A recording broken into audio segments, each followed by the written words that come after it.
Hey guys, it's Delaney Delgado, and today I'm going to be doing my editor profile on Joy McMillan. Joy originally wanted to be a journalist, but in high school, she went on a field trip to Universal Studios, where she saw an editor from Animal Planet who was cutting a scene.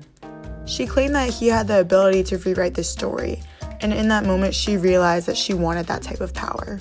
So after that day, she applied to a bunch of different film schools. She ended up attending Florida State University College of Motion Picture Arts and graduated in 2003. After she graduated, she started off working on reality TV shows like NBC's Biggest Loser. She didn't really catch her big break until 2007 when she worked as an apprentice for a film called Talk to Me. Joy has since then accomplished working on many different films, but some of the ones she's most known for are Moonlight, Lemon, American Woman, If Beale Street Could Talk, and Zola. For this video, we're going to focus on the movie Moonlight. Not only was it Joy's first feature film she ever edited, but it also led her to become the first Black woman to receive an Oscar nomination. So basically, she's a queen. A fun fact about this movie is that Joy's co-editor, Nat Sanders, went to FSU with her, as well as the screenplay writer, Barry Jenkins. They are definitely squad goals. Here's actually a clip of Nat and Joy reminiscing on their FSU days. Or when I had parties at my house, my friends would complain. They're like, you film school people just get together and you just talk about film. And I'm like, yeah, that's what we do. Co-editing is not that common, so I think the fact that Joy and Nat knew each other previously made the process a lot smoother. Here's just a little bit of what they had to say about working together on the film.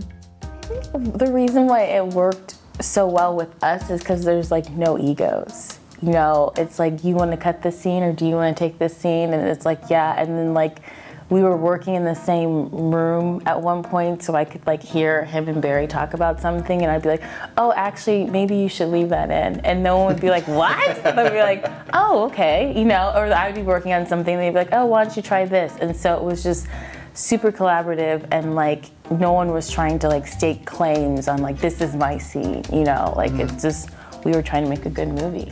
This film is unique in the sense that it is broken up into 3 parts, which represent the main characters' phases of life. The 3 phases of the film are 1, Little, 2, Sharon, and 3, Black. While Nat Sanders was mainly responsible for editing the first and second chapters of the film, Joy was responsible for the 3rd chapter of the film. Overall, this film is about Sharon's life and the difficulties he faces with his sexuality, identity, and unstable home life, and how these difficulties have been present throughout his youth, adolescence, and early adult life. The main theme of this movie is how toxic Black masculinity is in today's society and how it negatively impacts Black gay men. So now I'm going to be analyzing the diner scene that was edited by Joy. As you can see, I'm speeding through a little bit in the beginning because it just jumps back and forth between them about 20-ish times. This was really a moment to build up the tension after them not seeing each other for so long. These next few shots are kind of just establishing shots of the diner. We get another reaction shot from Sharon where you can tell he's a little bit more uncomfortable with himself than Kevin is. He seems a little bit more at ease. We then jump back to Sharon and see a vulnerable look on his face, as though he's reflecting back on his life, possibly. And then him and Kevin just continue to catch up. It's a very awkward yet tender moment, and I think it just sheds light on that uncomfortable situation that many of us have likely faced in our own lives.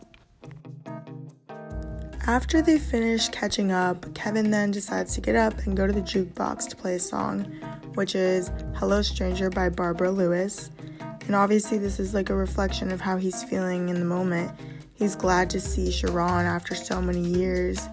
And though Sharon still seems a little bit uncomfortable, after this scene, if you continue watching the movie, you'll see he ends up, feeling pretty good about their conversation and where things will end up going.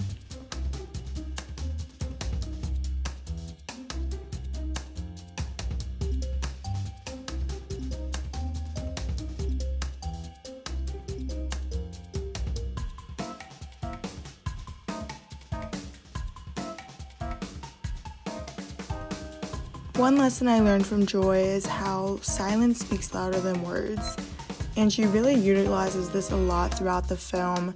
Here's a clip that was actually one of my favorites.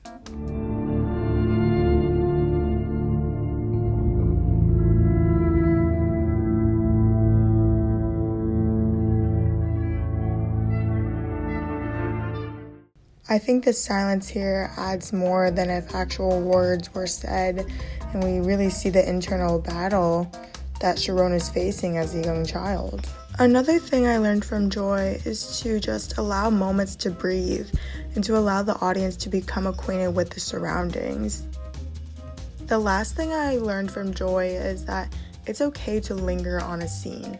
It might be uncomfortable in the editing room, but overall it will really add to the moment, such as the diner scene. Alright guys, thank you for watching. I hope you enjoyed getting to know Joy, and I hope you go watch the movie Moonlight. It really is a beautiful movie.